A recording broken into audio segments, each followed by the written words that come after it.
नमस्कार दोस्तों, मैं हूँ मनविंदर और मेरे शो में आप सभी लोगों का बहुत स्वागत है। ये तो साबित हो गया है कि प्रधानमंत्री नरेंद्र मोदी का डंका देश ही नहीं, विदेश में भी बज रहा है। जो बाइडेन गाज़ा पट्टी पे भले ही कुछ भी कह के आएँ, वहाँ कोई भी वादा करके आएँ, लेकिन जब यूएस में पहुँचते हैं, तो वो मोदी-मोदी करने लगते हैं। अब जस्टिन ट्रूडो, इनको ही लीजिए, कल तक निज्जर-निज्जर कर रहे थे। निज्जर को किसने मारा, निज्जर को इसने मारा, उसने मारा। यहाँ तक कि इसके लिए भारत पर आरोप भी लगाने की उन्होंने कुछ चेष्टा की। जबकि भारत की सेहत में कोई फ़र्क ही नहीं पड़ा। कनाडा, पाकिस्तान, अमेरिका में अज्ञात वीरों ने अपना काम जारी रखा, यानी कि आतंकवादियों को ठोकने, टपकाने का काम जारी रखा और अचानक से जस्टिन ट्रूडो के सुर बदल गए। अब आज की तारीख में देखिए तो वो कह रहे हैं कि उनका निज्जर की हत्या को लेकर के भारत के साथ कोई प्रॉब्लम नहीं है।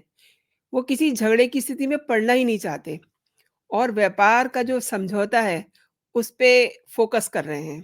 दरअसल भारत को कनाडा की उतनी ज़रूरत नहीं है, जितनी कि कनाडा को है। और आप देखिए, हमारे मोदी लगातार लोकप्रियता के मामले में पहले स्थान पर हैं। तो देश को कोई भले ही कोई देश छोटा हो या कितना भी बड़ा हो, लेकिन भारत का कद बहुत ऊँचा है। क्यों? भारत अब बदल रहा है, उसकी जीडीपी बढ़ रही है, सैन्य शक्ति बढ़ रही है, देश की वैल्यू भी बढ़ रही है। तो जस्टिन ट्रूडो को भी भारत की शक्ति का लोहा मानना पड़ा। कुछ दिनों में ये हो सकता है कि वो निज्जर तो क्या, पन्नू का भी नाम लेना बंद कर दें। अब आप ये समझ लीजिए कि आतंकी हरदीप सिंह निज्जर की 18 जून 2023 को कनाडा के एक सेंटर पे गोली मार के हत्या कर दी गई थी। सितंबर 2023 में जस्टिन ट्रूडो ने ये कहा कि इस हत्या के पीछे भारतीय खुफिया एजेंट्स का हाथ हो सकता है। कनाडा की सरकार ने एक शीर्ष भारतीय राजनयिक को निष्कासित भी कर दिया था। उस समय ट्रूडो का दिमाग बहुत खराब हुआ हुआ था, क्योंकि वो उन दिनों ताज़ा-ताज़ा भारत से जी20 को अटेंड करके गए थे और उनके दिमाग में भारत का जो उन्होंने रुतबा देखा, उसको देख कर के हो सकता है कि उनको बेचैनी हो रही हो। तो जाते ही उन्होंने अपने देश में जाते ही ड्रामा शुरू कर दिया। दोनों देशों के जो रिलेशन थे, उनमें तल्खी आ गई। भारत ने बिना सबूत आरोप मढ़ने पर ट्रूडो को लताड़ भी लगाई। अब ट्रूडो ने कहा है कि वो इस मुद्दे पे भारत के साथ लड़ाई की स्थिति में पड़ना नहीं चाहते। वे व्यापार समझौते पे काम करना चाहते हैं और उन्होंने इंडो पैसिफिक रणनीति को आगे बढ़ाने के लिए अपनी इच्छा व्यक्त की है भारत के साथ। कनाडाई ब्रॉडकास्टिंग कॉर्पोरेशन को उन्होंने एक इंटरव्यू दिया, जिसमें उन्होंने कहा कि कनाडा के लोगों के अधिकारों, उनकी सुरक्षा और कानून के शासन के लिए खड़ा होना ज़रूरी है, यही हम करने जा रहे हैं। और ये इसके लिए उन्होंने लॉजिक दिया कि वो भारत को सपोर्ट करेंगे, भारत के साथ दोस्ती रखेंगे।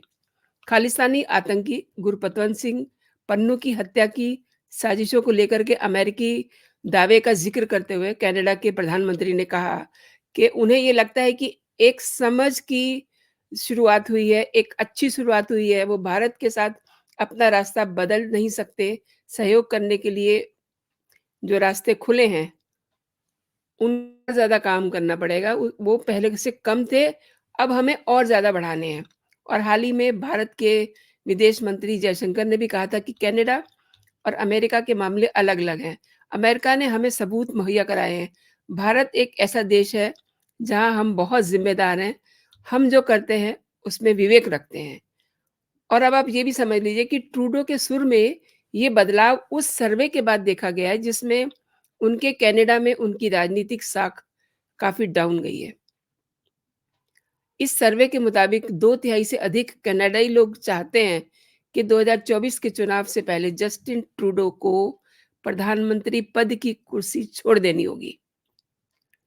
अगर वो नहीं छोड़ते हैं तो फिर कोई दूसरा ऑप्शन ढूँढा जाएगा। और इस सर्वे के अकॉर्डिंग 69% कनाडा के नागरिक ये कहते हैं कि प्रधानमंत्री जस्टिन ट्रूडो को इस्तीफ़ा दे देना चाहिए। और ज़्यादातर कनाडा के नागरिक चाहते हैं कि लिबरल पार्टी को अपने सहयोगियों को बदलना चाहिए। तो आप मतलब समझ लीजिए कि ट्रूडो के सामने ये प्रॉब्लम क्यों आई है? क्यों ट्रूडो का सुर बदला हुआ है? एक बात और समझ लीजिए कि कनाडा की राजनीति में बहुदलीय व्यवस्था है। इस समय कनाडा में लिबरल पार्टी सत्ता में है और लिबरल पार्टी के नेता के तौर पे जस्टिन ट्रूडो 2015 से देश की कमान संभाल रहे हैं और उनकी अगुवाई में पार्टी 2 चुनाव जीत चुकी है और उसमें किसका सहयोग है? भारतीयों का। यह भी हमें याद रखना होगा कि अब ज़रूरत ट्रूडो की है। वो चाहे अपनी सत्ता की खातिर, चाहे सर्वाइवल के लिए, अपने सर्वाइवल के लिए, पर्सनल सर्वाइवल के लिए, चाहे देश के लिए। लेकिन ट्रूडो अब घुटनों में आ गए हैं। उनको ये समझ में आ गई है कि भारत के सपोर्ट के बिना वो सत्ता में नहीं रह सकते। अब ये और बात है कि वहाँ के नागरिक उन्हें किस तरीके से लेते हैं। लेकिन उन्होंने अपना मन बता दिया है, जो सर में मैंने अभी आपसे ज़िक्र किया है कि वो क्या चाहते हैं। वो ये चाहते हैं कि ट्रूडो रिज़ाइन कर दें, ट्रूडो सत्ता में ना रहें और अगर वो सत्ता में बने भी रहते हैं तो फिर वहाँ की जनता उनको सत्ता से हटा भी सकती है। तो काफ़ी सारी प्रॉब्लम्स में ट्रूडो फँसे हुए हैं और आए दिन जो उनका ये नाटक चलता रहता था निज्जर-निज्जर, अचानक से वो बदल गया है। वो हमेशा ये कहते थे कि हमारे यहाँ बोलने की आज़ादी है, हमारे यहाँ अभिव्यक्ति की आज़ादी है। तो ये गाना गाना भी वो बंद कर देंगे। ये राग अब वो शायद से आगे से वो ना आलापें। क्योंकि जब भी उनको ये बताया जाता था कि उनके यहाँ से कुछ लोग हमारे यहाँ के आंदोलन, हमारे यहाँ खालिस्तानी एक्टिविटीज़ जो हैं उनकी चल रही हैं, तो उसको वो क्या बोलते थे? कहते थे कि ये उनकी अपनी आज़ादी है, हम उसमें दखल नहीं दे सकते। तो दोस्तों, जस्टिन ट्रूडो अब कूल हो रहे हैं और इंडो पैसिफिक रणनीति जो है उनकी उसको आगे बढ़ाना चाह रहे हैं ताकि वो अपने देश में कुछ कह सकें, ताकि अपने देश में उनकी से की वैल्यू हो। तो आप समझ लीजिए कि भारत उनके लिए कितना ज़रूरी है। हालाँकि भारत के लिए कनाडा उतना ज़रूरी नहीं है जितना कि कनाडा के लिए भारत ज़रूरी है।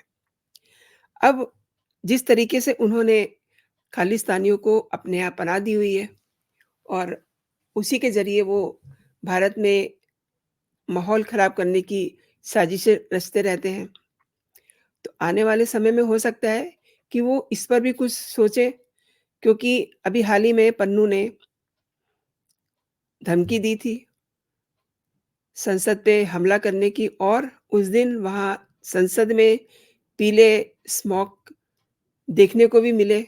अब अभी इसमें जाँच एजेंसियाँ काम कर रही हैं। कौन है उन सब के पीछे ये भी देखा जा रहा है और प्रधानमंत्री नरेंद्र मोदी ने इसके लिए संकेत भी दिए हैं कि इनके पीछे कौन है, कौन शक्तियाँ काम कर रही हैं, कौन राजनीतिक पार्टियाँ सपोर्ट कर रही हैं, किनके कॉन्टैक्ट्स कनाडा में बैठे खालिस्तानियों के साथ हैं। इन सब अ, लाइन पे काम हो रहा है।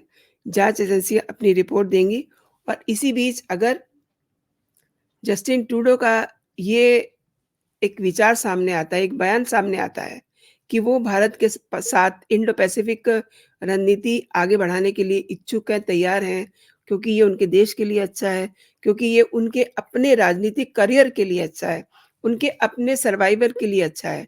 तो ये अब जो है, आने वाले दिनों में ये देखना बड़ा दिलचस्प होगा कि कनाडा की राजनीति क्या कहती है, क्योंकि भारत भारत को जो करना है, वो नरेंद्र मोदी ने अपना माइंडसेट पक्का किया हुआ है। उन्हें दोबारा सोचने की, दोबारा चीज़ों पे नज़र मारने की, जो फ़ैसले दोनों देशों के बीच में हो चुके हैं, उन पे दोबारा पुनर्विचार करने की ज़रूरत नहीं है। ज़रूरत है तो जस्टिन ट्रूडो को है, क्योंकि वो उनकी अपनी ज़रूरत है। भारत को इतनी ज़रूरत नहीं है। एक और बात है दोस्तों, पिछले दिनों काफ़ी सारे मामलों में जस्टिन ट्रूडो प्लस उनकी अदालतों ने कुछ ऐसे फैसले किए जिससे वहाँ पल रहे खालिस्तानियों को बहुत सपोर्ट मिली, जिसका भारत ने विरोध भी किया। कई सारे प्रेशर भारत की तरफ से जस्टिन ट्रूडो पे पिछले 2-3 महीनों में पहुँचे हैं और अब जाकर के ट्रूडो ऐसी बात कर रहे हैं। तो आने वाले दिन वाक़ई में बहुत दिलचस्प होंगे। आपने पूरा वीडियो देखा दोस्तों, धन्यवाद। और अगर आपको मेरे कंटेंट पसंद आ रहे हैं, तो आप मेरे चैनल को सब्सक्राइब कर सकते हैं। ये वीडियो आपको पसंद आई है तो इसे आप अपने दोस्तों में शेयर कर सकते हैं, अपने ग्रुप्स में शेयर कर सकते हैं। ये बातें और लोगों तक पहुँचे इसलिए आप इसे शेयर कर सकते हैं। तो फिलहाल इतना ही दोस्तों, फिर मिलते हैं। आप अपना और अपनों का ख़्याल रखिए। खुश रहिए, स्वस्थ रहिए। जय हिंद, जय भारत।